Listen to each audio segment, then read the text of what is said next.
Welcome, people, to the one and only Carl and High Klopcast. Klopcast. Podcast. Kitty Club Podcast. Yes. Welcome. Thank you for having me, Jean. It's a pleasure to be on your show today. Thank you for having me, Carl. And how are you feeling currently? Currently quite floated, stressed out. Just had a really lucky time. Why are you stressed out? Nah, life seems to push one in a direction sometimes, and you push against it, but you should actually just be flying. So why does that stress you out though? Because if it's already part of life, why is it something that's impacting you emotionally, do you think?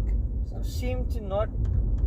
I'm trying to learn or teach myself to understand what to do, how to react to situations properly, and then Like troubleshoot. exactly. You do problem solving constantly, and sometimes there's not a problem, but you try and solve it anyway, and it's just a waste of not a waste of your time, but you just sort of don't get anything done. I think most of life is that constant troubleshooting and learning from it, because I think what most people do is they make the same mistakes or they do the same thing over and over again, but they're expecting different results, which is kind of like Albert Einstein's method of insanity. But it's up to us to choose if we want to make a change of it. It's like touching an electric fence and it's on. Oh. But maybe next time when I touch that electric fence, it won't be on. And then it's on. It's still on. But one day is one day when someone touches it, and then it will be off, and that person will tell everyone, like, no, that electric fence is off. But it's still not pointless, but it seems to be a. What's that? It's a saloon. That is beautiful. we are driving through Brits right now, and we just saw like an elevated saloon. It's great. Full on wood, dark wood. There's wheelbarrow wheels. No, what wagon wheels against wagon the wall. wheels. There's cowboy pictures against the wall. It looks like someone who quit their job at the Wendy house factory designed their place. Same wood color. Yeah, exactly. Did you see they make Wendy's out of plastic now? Plastic Yes, Wendy's. you get recyclable plastic Wendy's. I've not seen that, to be Drive honest. out on the road towards Joburg with the back road. Oh, through Kyalami, they make it there. See these? What does it look like? Is it cream colored with these dark roofs? It looks like plastic, but they make it out of recycled plastic. Do you think that will be very nicely insulated? Not really. I would like to go look at one, but I think the walls are about 10 mils thick. It's not too thick. And the roof? The roof is plastic as well. It's that, you know, those remade plastic chairs that you find in parkies. Yes. Exactly the same material. Okay. I wonder now. But and the windows are normal glass windows, yeah, but normal. Imagine if it's like perspex windows as well. Crocodile River. Crocodile. Isn't this the second time we're passing the same river? I think we're doing a zigzag, my guy. Yeah, we're lost in Brits. If anyone hear this, please send help. Yeah, just send help when you get the chance. No, nothing too important. We don't know where we are. We'll find where. But we just passed. We're somewhere close to the Crocodile River. You never know. Yes. You never know when you're at the Crocodile River where you are. That's when you never know. Just the one in Brits, not the one in. There's another one in. I don't know how far the Crocodile River goes. Rivers are quite. I actually really, to be honest, I haven't really revised on the South African geography in a while. Kyle, how are you, man? How am I? Yes, you're moving forward. You're changing things in your life. How are you? I wanted to actually elaborate on your stress earlier. Okay. Because I am just as stressed. I don't know how stressed you are, but I'm also stressed. So. Well, what's causing the stress? Is it? And I don't know if you've ever been in a situation where you have to give a speech or whatever. You know that pre-show jitters.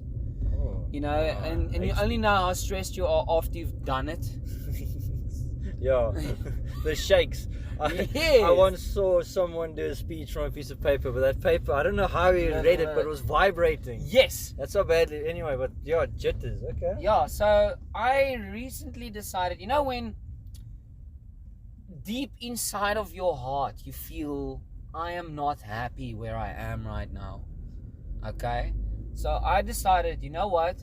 Where I am right now in life, no matter how hard I've tried, because I have tried, okay? I've been trying to do all kinds of things to make me happy, like play in a band and do poetry and all kinds of strange things to actually, bring me a little bit of joy while I am working and living on this planet, You're teaching yourself new skills. You're exactly exploring your opportunities. Man. But amongst all of those things, I was still not happy. So I needed to change that. So that's when I decided, you know what, I'm gonna get out of this environment and I'm moving myself to a different environment, complete different move. Change of Scenery, move, drop everything. And I've been doing this a lot, okay? I've been doing this for most of my life.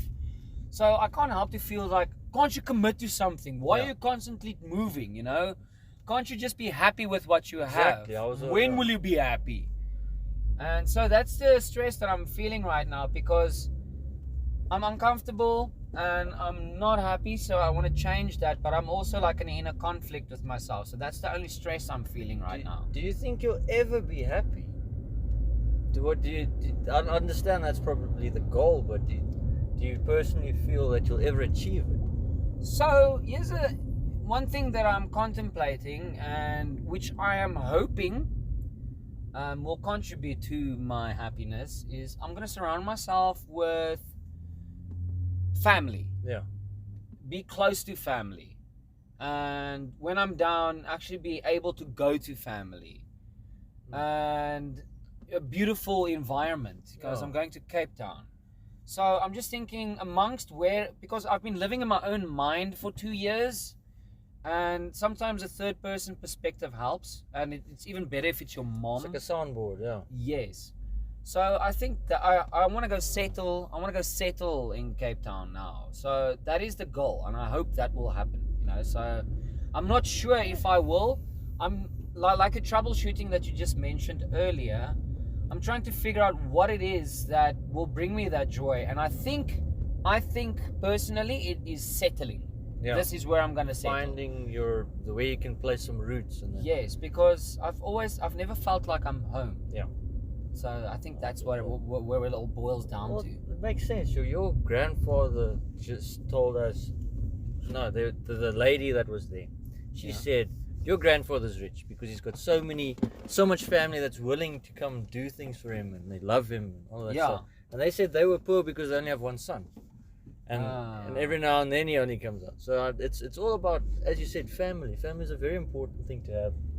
It made me realize, after witnessing like 2 funerals in a row, no matter what, how bad things get, and even though you might not like your family, but when things get tough, my family gets together.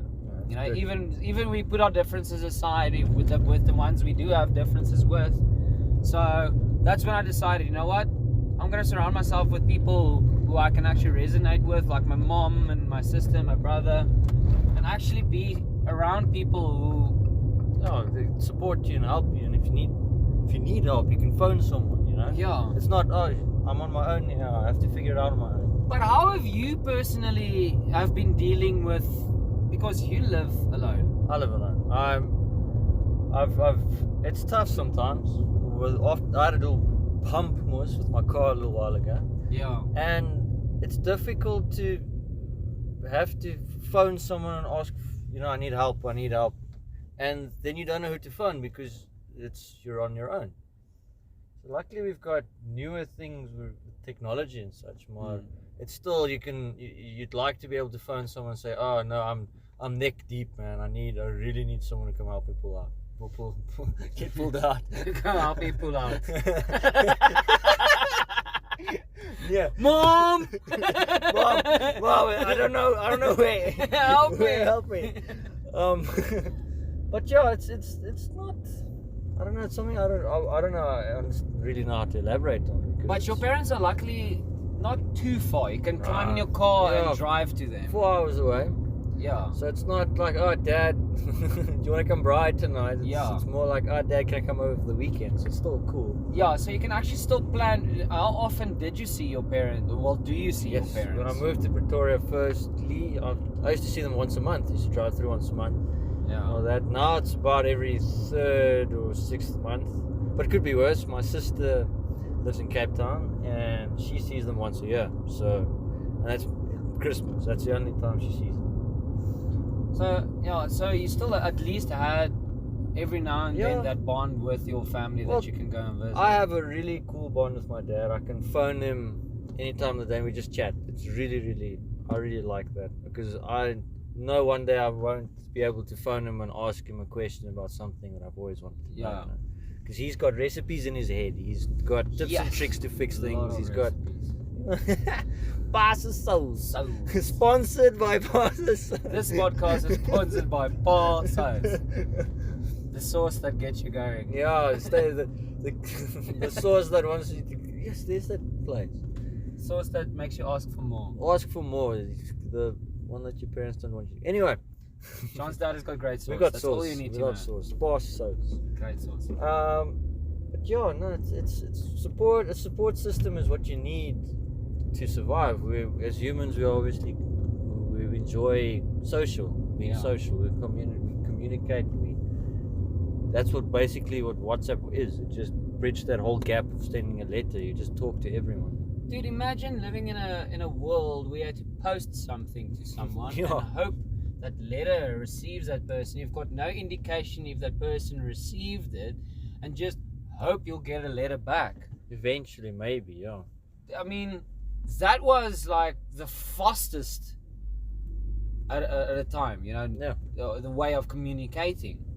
Well, I watched an episode of a program on TV, and these guys used a letterbox as a dustbin because the dustbin had moved from where the letterbox was to across the parking lot, and they're like, oh, I'm not going to walk all the way over there. No. They used to throw their flipping milkshake. He threw a milkshake in there, and now he was trying to fix things, and he opened the letterbox to deliver all the letters that weren't, to clean it actually, and he found 2 letters in there. One was addressed to one was something about someone that was in a witness protection program, but the other one was a guy that was in love with a girl he worked with, and then that letter never got to her. No. So he quit his job because he thought she got the letter, and he just left the job. He didn't see her ever again, and apparently she was in love with him as well. End of the story. But yeah, that was quite it's almost like the Pina Colada song, you know, the if you don't like Pina Coladas. Yes, I know that. So the story behind that song is that this guy, things are going rough with his girl, and he's writing a letter to, you know, the corner of singles in the newspaper, you know, like the singles corner. I don't know what to call it, but anyway, classifieds. Oh, this one's selling a dog. Yeah, but you know, back in the day, there were like people write about themselves in the newspaper. And he actually wanted to see if there's someone else that resonated with him. And the story goes that the person who answered was his wife. Yeah, it's a really cool story. But in today's age, that all, I don't know, it's strange because everything gets digital and everything is instant. Yeah. And if that would happen to you, if let's say you are in a relationship and you go on Tinder and you see your girlfriend is also on Tinder, that whole entire situation would be much different. You're not going to write a song about it. Yes. So yeah, I'm just it would just be terrible if you swipe right and she swiped left. Yeah. Like at least swipe right when that shit happens. Oh, that happens, man. Imagine. It's like even being declined by your actual girlfriend. Yeah. Oh no, already. Oh, I've been there.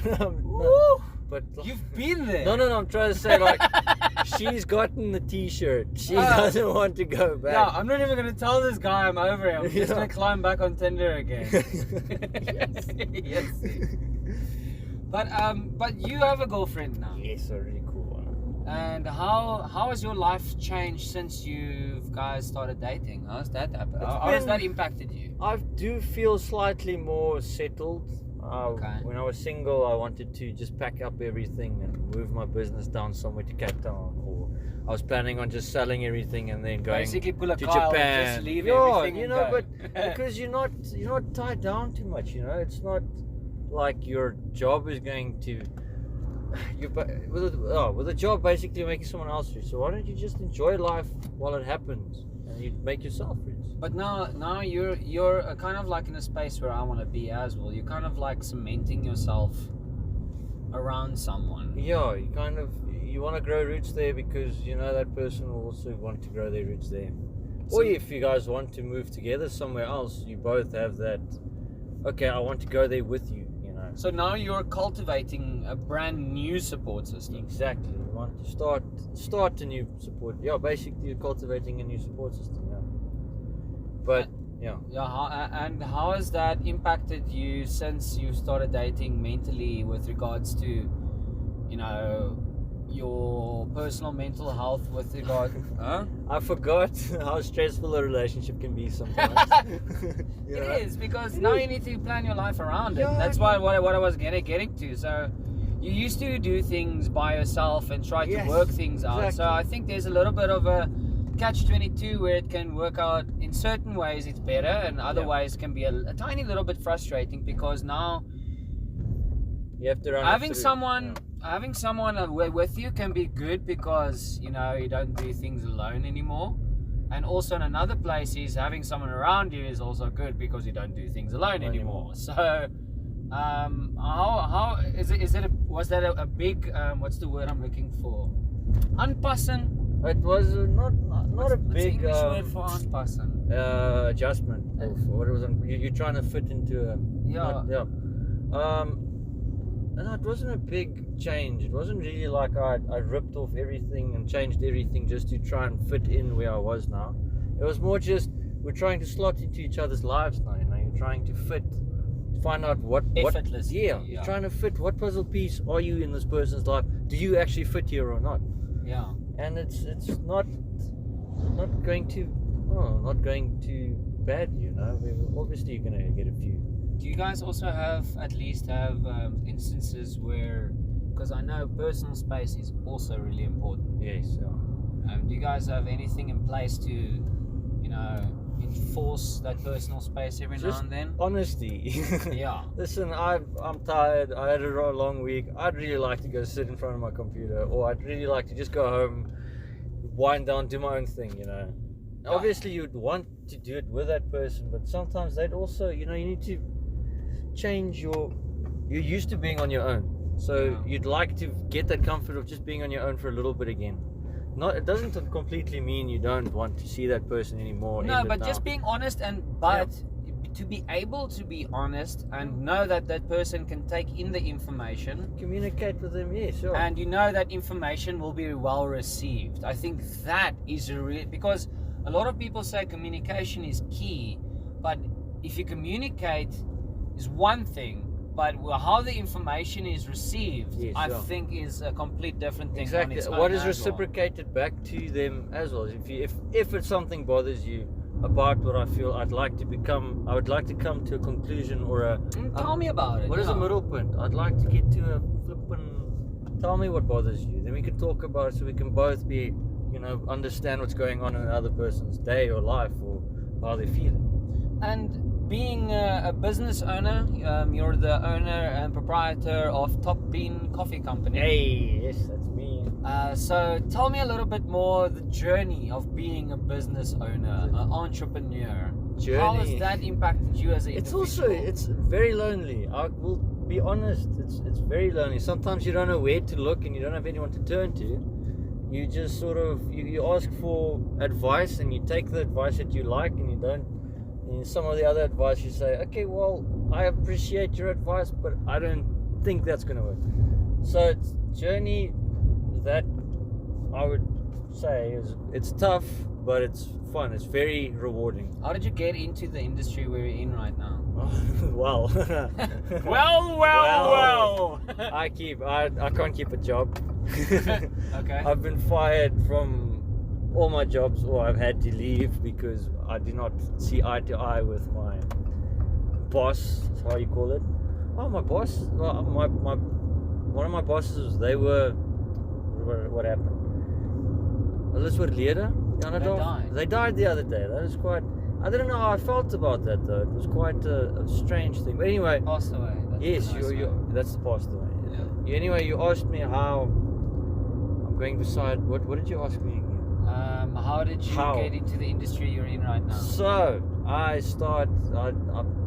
flunked out. I did not like what I was studying. What were you studying? I was studying to be it was a BIS Information Science, so it was a Bachelor's in Information Systems. Oh, We wow. basically built catalogs, and you took data and you categorized it and you changed it and you shaped it. Basically Very fancy presentable. admin. Basically a fancy librarian, yeah. Yeah, a fancy librarian. Okay, yeah, that makes sense. Okay, So, and I really couldn't see myself doing that for the rest of my life. I like being outside, I like walking around, I like talking to people. yeah. I enjoy just enjoying life, doing things that I want to do. I want to do that now. I'm going to go do it now. I don't Yeah. want to shit. Move a couple of things Things around around. and then go do that. Exactly. So, then, I flunked out. I tried open source software development, which was a total stuff up. I did that for 6 months and I said no. I was in a dark space after that, depressed, didn't know where to go, didn't know what to do. I couldn't talk to my parents about it because obviously your parents wanted you to have a certain picture, have the secure job and future that you needed or wanted, well, that they wanted for you actually. Yeah.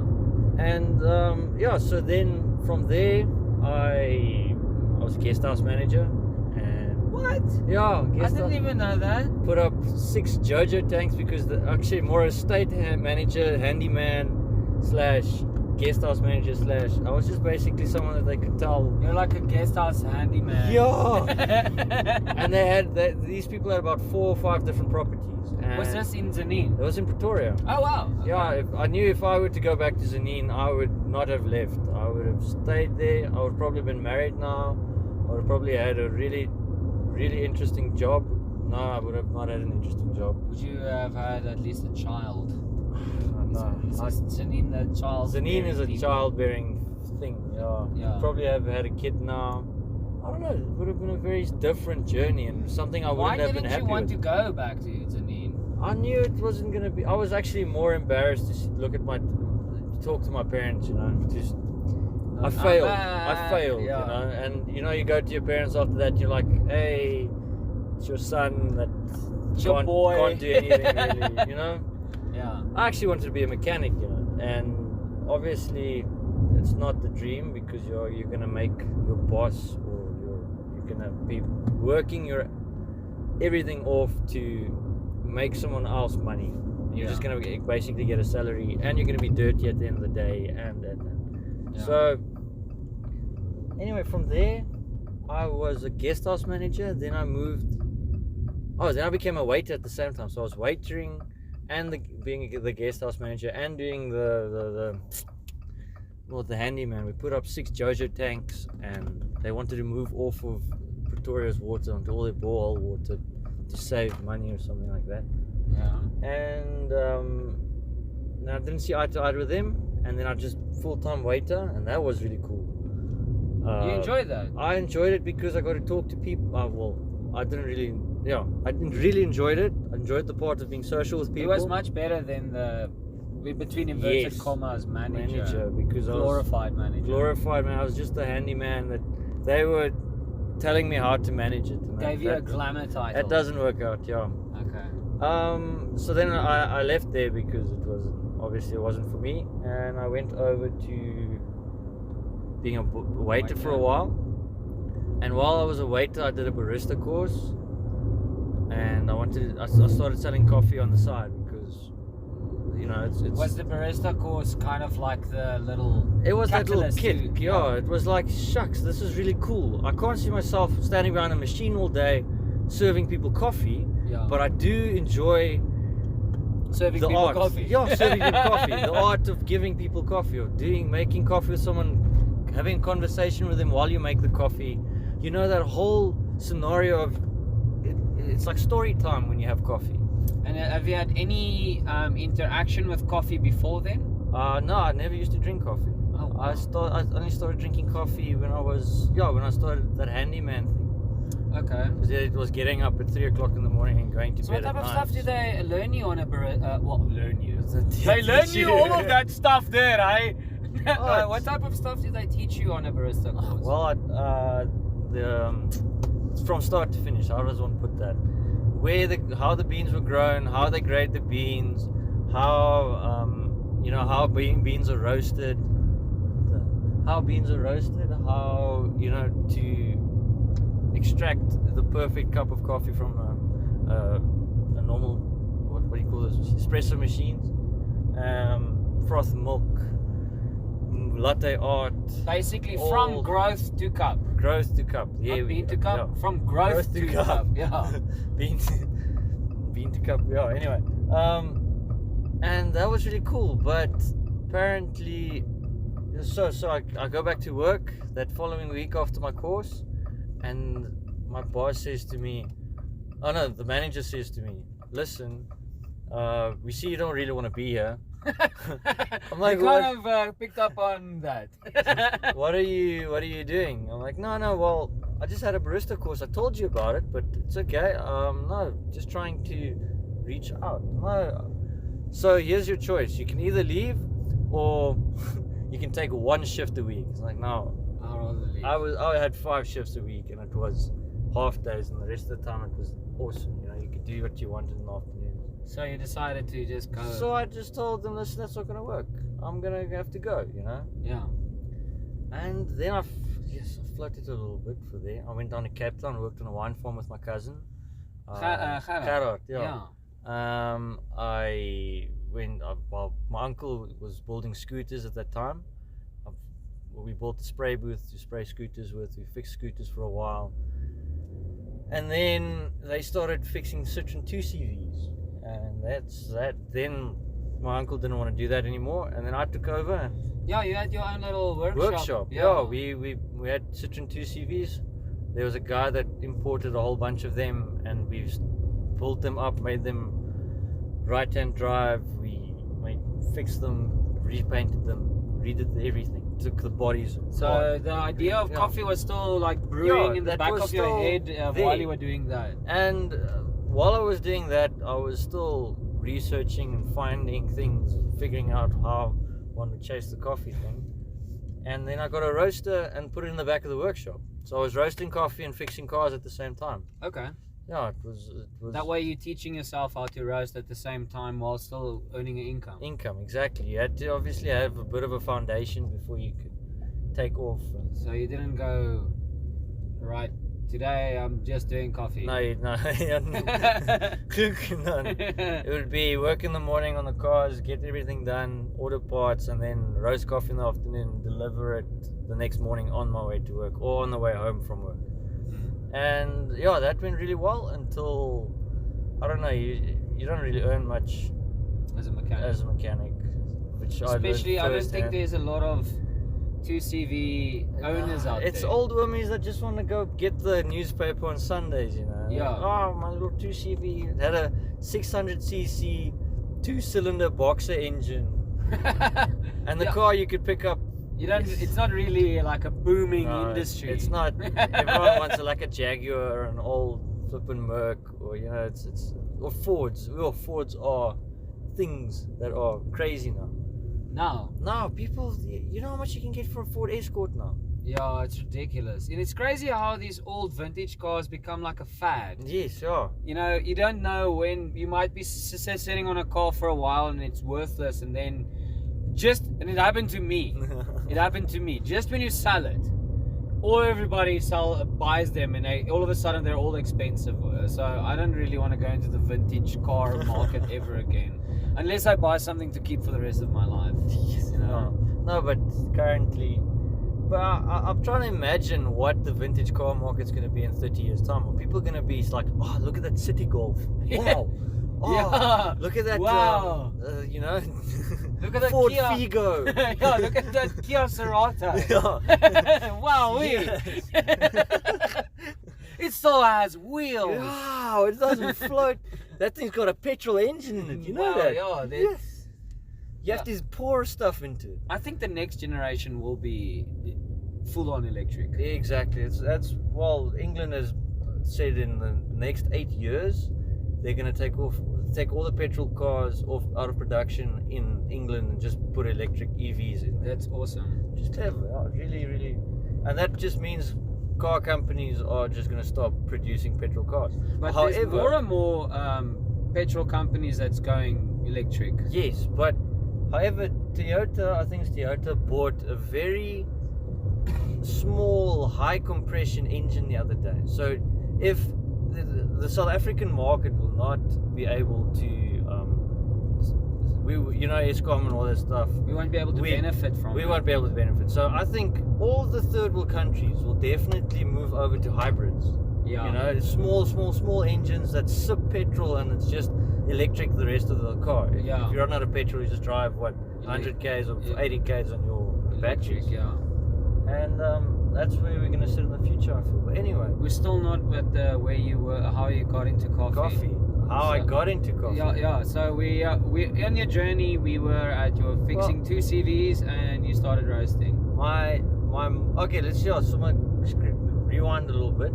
My mom used to work for a massive tea company in Zanin, Yeah. in Limpopo, Sepika. I don't know if anyone will know what it still is because it doesn't exist anymore. And the farm was claimed by the government, and then the factory closed down. Oh dear.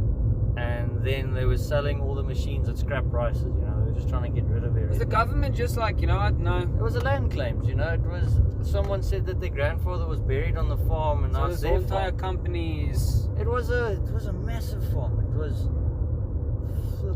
I think it's 200 hectares or something. It was huge. That was just tea.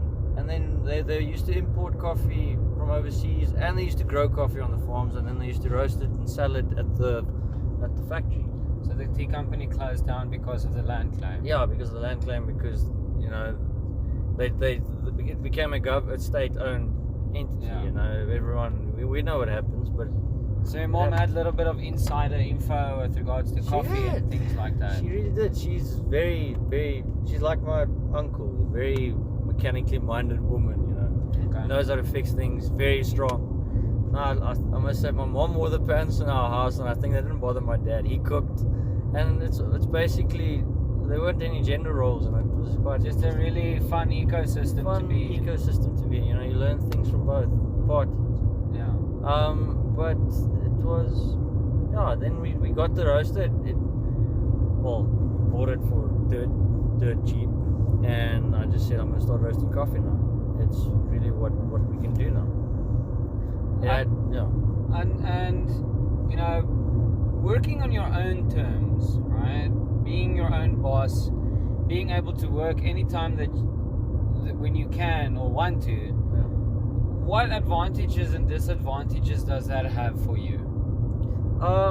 You're always actually on the clock. You know, you actually work 7 days a week. Yeah. But it's all on your own terms. You know, okay, I'm going to take, like for instance today, you know, I had plans today to do quite a bit, but it just didn't turn out. And I'm like, oh well, phone, let's see what Carl's up to. Carl's like, I'm going to go to Brits.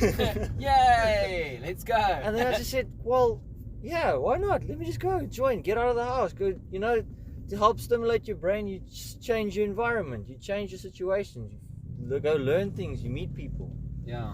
And that's what stimulates growth, as I feel.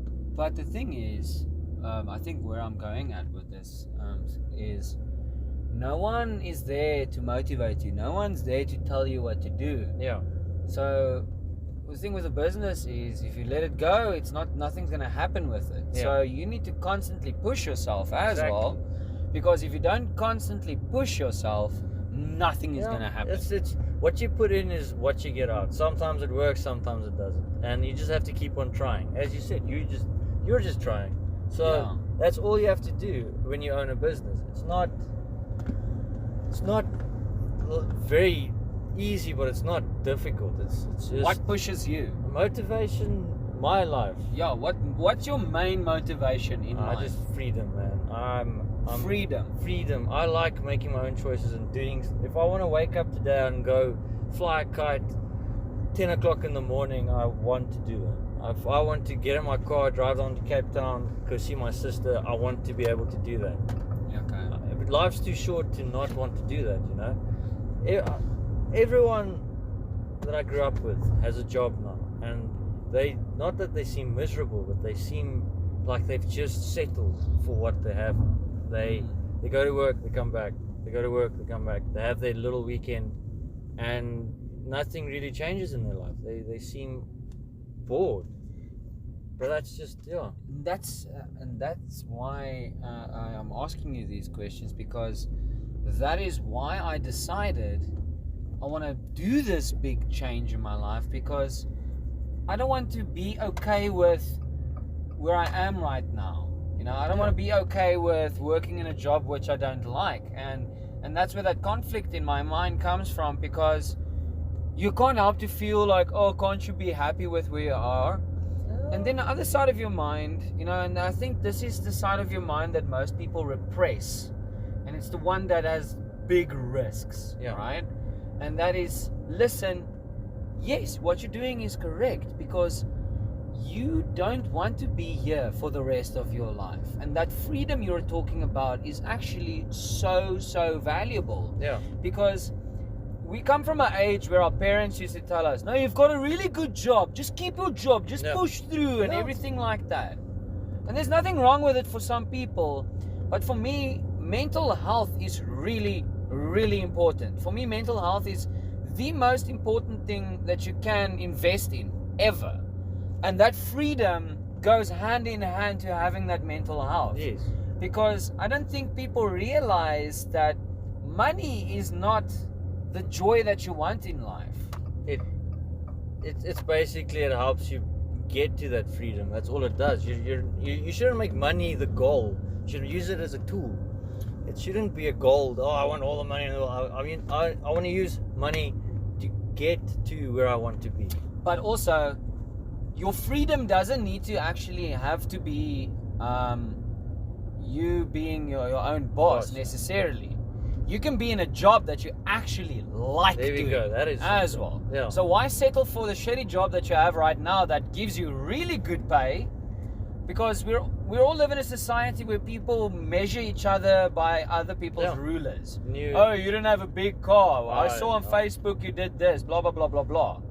So now you feel like you need a big house, a big car, and we neglect that.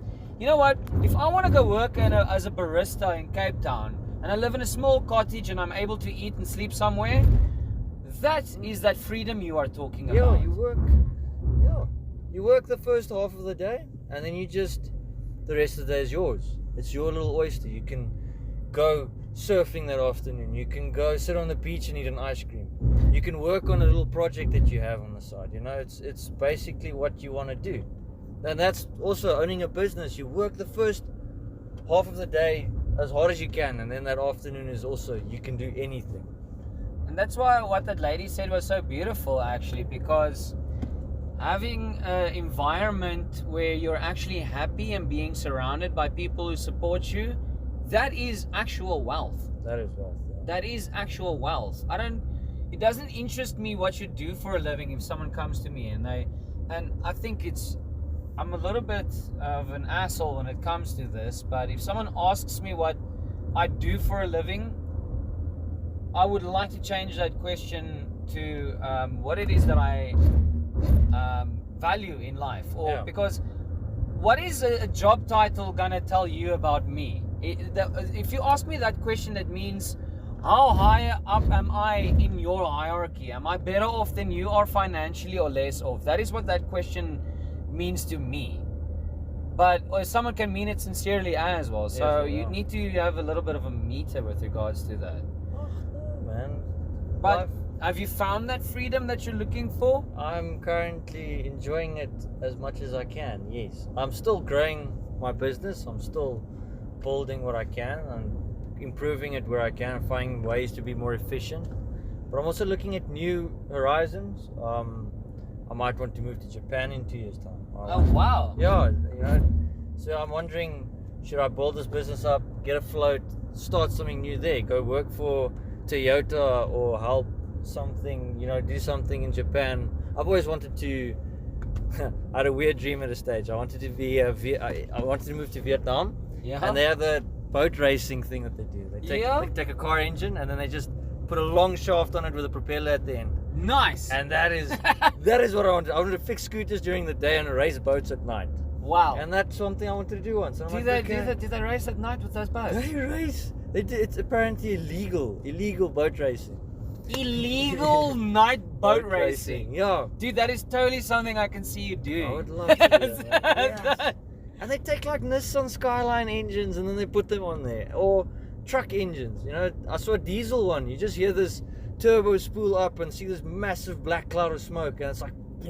Is it illegal because there's no lights on the boat? So why is it illegal? No, it's illegal because you're not meant to be racing your boat that quickly at night. The only reason why they race at night is because there's no one really on the water, but because there's a certain boat speed regulations in some of the rivers.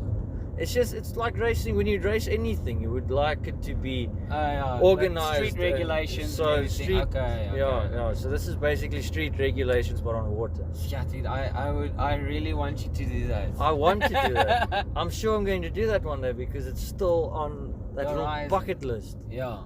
No, anything is possible, man. It'll be fun, Carl. Yeah. No, nothing.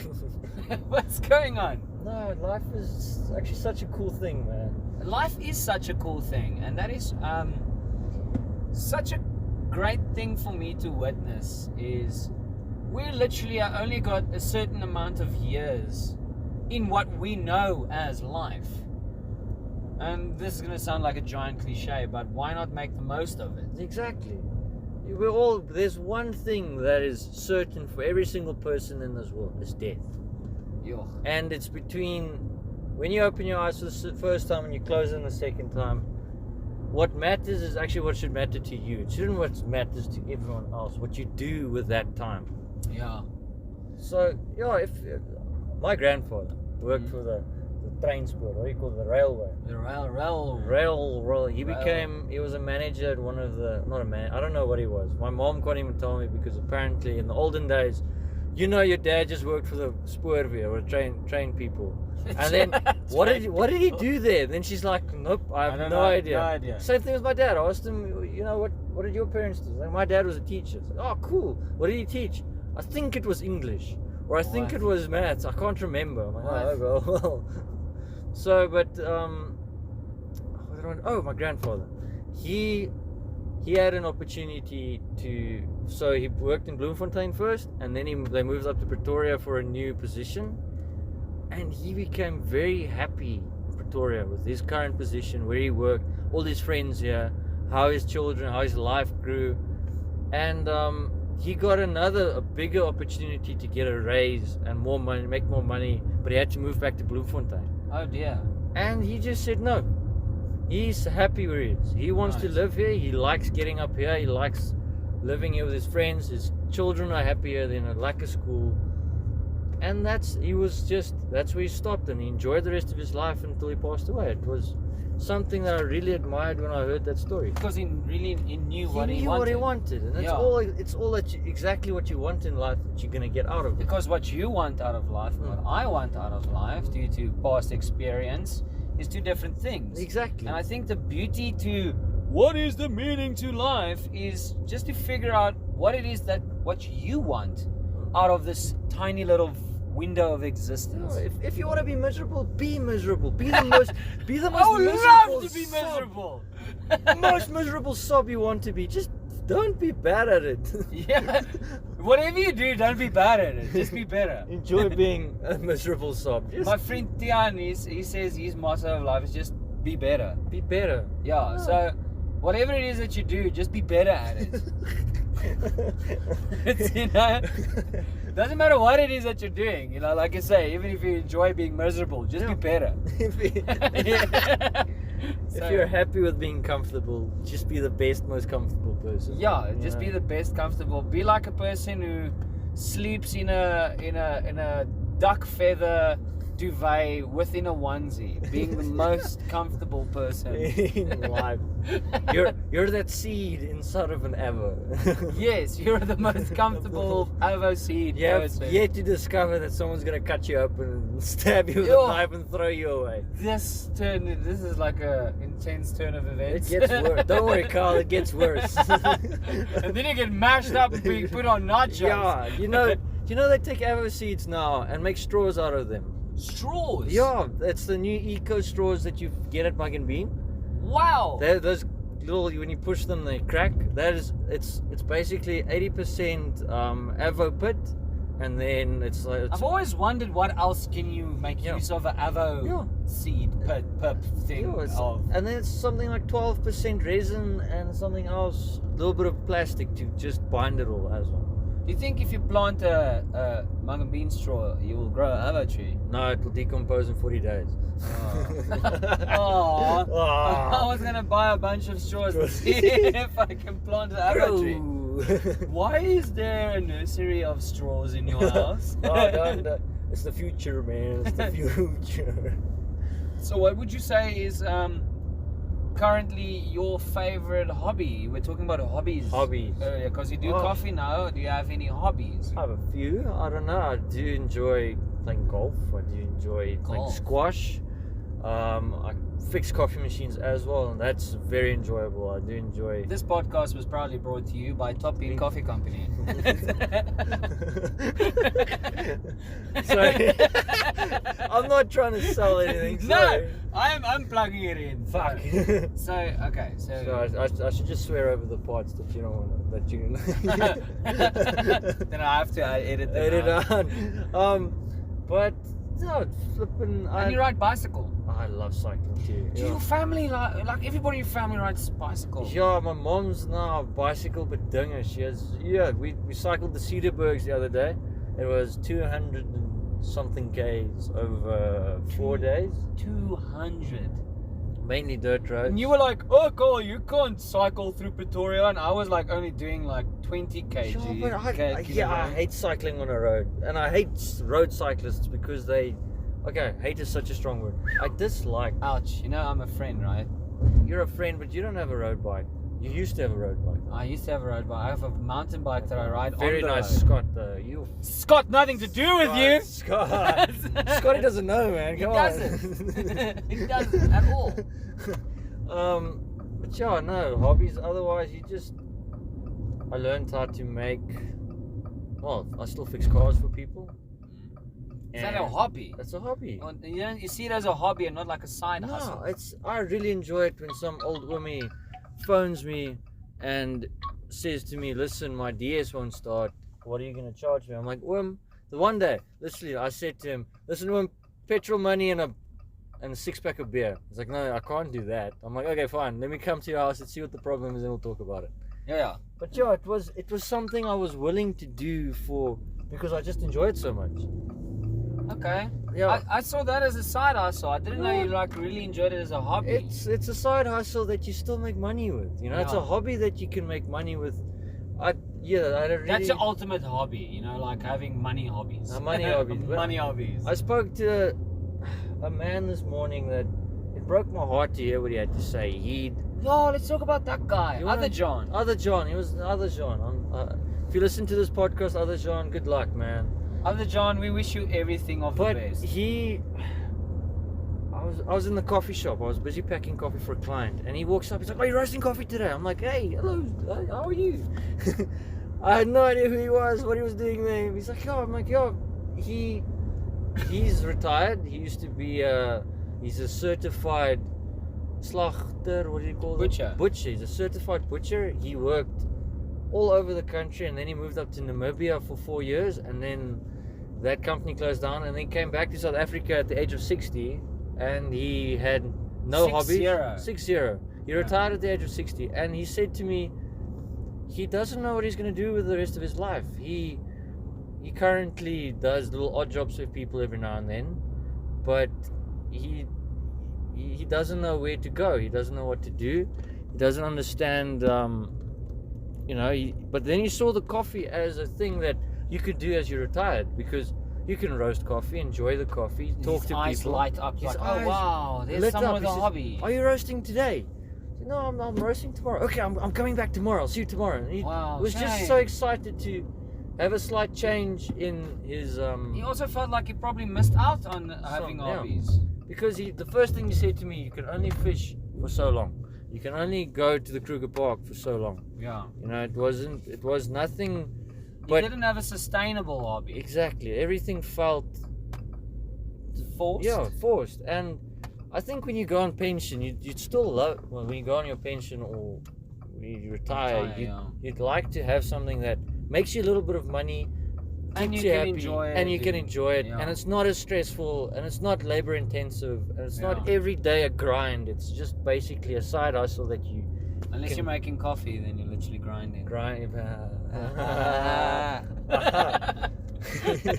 Kyle, you funny guy. Funny guy.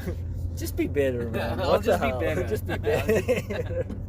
I don't know. Okay, and it was very interesting to see that he's noticed he's getting to the end of his rope, and it's got nothing exciting ahead for him. Well, can I tell you something then? And I'm really excited to have you finally on the podcast. We've tried one before, by the way. Just by the way, we've tried one before and we failed miserably. Carl learned a bunch of things from me with that one, but And also, we also learned not to podcast well on a dirt road. Because that's... how's it going, guys? That's what the whole thing sounded like.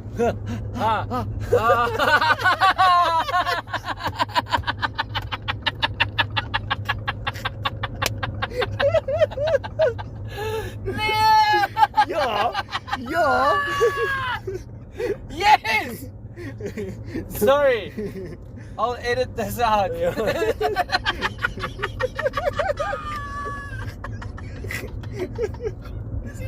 Dis nee. Apart van die kop af, there's the Krom River. Daar was Daai ene. die vet lang En hy's 2 oor hier. Oei. Anyway. So, what I wanted to tell you personally is, for everyone that's listening still. Okay. So what I want to tell you is, you are the reason I am doing coffee today, by the way.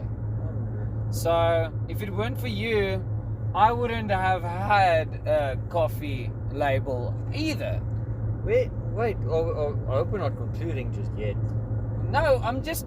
If you want to conclude, we No, can I do conclude. not. I want to ask you something. Yes, but let me just let thank you finish. first. Oh, you can thank. Yeses. So, I wonder if being thankful for something is a tradition that we just never learned off, because anyway, sorry, yes, you were saying you were thanking me. No, so what I just wanted to thank you. If it weren't for you, I wouldn't have had this hobby, which brings me a little bit of extra income, but it's something I've always been passionate about as a child, and I've always loved coffee. I've always enjoyed different coffees, and a lot of people know I don't drink anymore, and my love for coffee has just heightened Probably after boomed, that, yeah. because I still want to be able to taste different flavors like I did with whiskey and all kinds of things like that. So if it weren't for you like guiding me through this whole entire process, and for everybody that's listening out there, thanks to John, I am where I am today with the Kyle High Coffee. So I would just like to thank you because what other John was craving, you gave to me at an early stage of my window on this planet. So I just wanted to thank you for being my Mr. Miyagi of coffee. That's all right. You can just call me Sensei though. Sensei, coffee Sensei, John. No, Carl, I really hope it works out, man, because it's just such a fun thing to do in your life. If you're passionate about something, do it, man. Yeah. But it's so just been a pleasure. Actually. it's just been really cool because never in my life have I ever had an individual, grant me an opportunity to do something that I'm passionate about. That's the first time someone's seen, like the spark in me and actually believed in me with regards to something that I always wanted to do. So I just wanted to say it's really cool to have met someone who sees value in you like that. And I think that's very rare in today's age to find people who can do that, No, everyone's sick, lame, and lazy, man. Yeah. And you're not sick, lame, and lazy. Yeah. Basically, that's yeah. So, and just to make other Jean feel better, that is, no matter how old you are in your life, you can meet people who will see that you are willing to do something with your life, and that people will invest in people. People should be. What? Who's other Jean? Oh, other Jean. That Other Jean. Jean, yeah. Yes, I really hope he. Thing is, I also said to him, if he's got any ideas he wants to try out, man, just let me know. If you want to sell coffee, sell coffee. Yeah. But anyway, it's So what is it that you? Well, so I just wanted to thank you, number one. Thanks, God. And what was it that you wanted to ask me? I wanted to ask you, where did your love for coffee come from? Where did your passion For coffee? grow? Yeah, where did it start? So I have no idea. you have no idea. Yeah, We've been. you approached me at. Yeah. That guy. No, it's quite weird actually now that you have to ask it, because I don't think I've ever told you, and it's strange because we've been doing coffee together for a really long time, and you don't know where my love for coffee comes from. It's weird. But no, when I was as a young adult started to travel, because I grew up in an Afrikaans home, and everybody drank, like instant coffee, and that was my introduction to coffee, and that was all I knew about coffee. And at restaurants, buying a cappuccino, the only thing I knew was, it just got foam, It got put foam on it. Yeah, I will have foam. Sometimes I'll have cream. And I was thinking, really cool, because I had a cappuccino with cream on it. So after school, I started traveling, and I traveled to a bunch of different countries, and every single time, because I'm going to be honest, I didn't know much about coffee. I just knew it gave me energy, it kept me up, and you get different beans and everything like that. So I didn't really know much about coffee until I started asking for coffee at different places, different countries. Yeah. And I'm like, wow, what is this thing? And then they would serve it into a mocha pot, or a Turkish coffee, or even that Vietnamese coffee, where it's just all condensed milk and a very bitter coffee. So I became intrigued because I was wondering, like, there's so many different ways to serve this thing. And then I did a little bit more research. You can have one origin of coffee, like one bean of coffee, with different types of the different ways you roast it will give you different tastes. Yeah. Now, the different ways you serve it in different machines or different devices or mechanisms, you also get a different taste. So now with just one coffee origin, you can have such a giant spectrum of taste. And that's where I became intrigued, because I like exploring. I like, figuring things out, like being a little mad scientist about it. And coffee was to me such a beautiful thing, because you don't meet people over a breakfast bagel. No. Or it was just the beautiful stories that came along with it. And one of my favorite documentaries ever is called Coffee and Cigarettes. And it's a documentary where they literally just have a conversation with people, different type of people, over coffee and a cigarette. No, that's, how many people do you know that enjoy coffee and cigarette in the morning as well? Exactly, Really, but also it's a thing, coffee became more than just taste for me, because you tell people, let's go meet over a coffee. And it's the stories that get shared with it. It's the environment that comes from sharing a coffee. Let's go have a coffee at my house. And it was just such a beautiful thing to me. It became more about the journey and the stories and the time spent with people while drinking coffee, and along with the different tastes, but it became more of the lifestyle for me than the actual taste of the coffee. So the taste and the different exploration of the coffee became a bonus to me. So yeah, that's where my love for coffee comes from, because I really enjoy sitting with people, talking to people, like a social, and sharing someone's time. The fact that we are sitting here together, we are sharing stories, we're sharing our lives with each other. We don't have coffee with us, by the way. Yeah. We're driving. But what comes from coffee was such a beautiful, inspirational thing, because nothing ever bad came from coffee to me. No, exactly. Ever. So to me, it's like one of the purest things on this planet for me. You know, there's a lot of pure things, but for me personally, it's one of the purest things that made an impact on my life. So that's where my love for coffee came from. It's really cool, man. Yeah. So yeah. Wow. Yeah. Yeah. And to bring this whole entire conversation full circle, we met through coffee. We did. We went through coffee. We need also door dry. We need to turn here. We're turning right. Yeah. Hit those cyclists. They're riding. Hit them. Woo! Oh, you missed them, Carl. So yeah, we even met through coffee. So how crazy is that? The only negative thing I've ever heard through coffee is heart palpitations.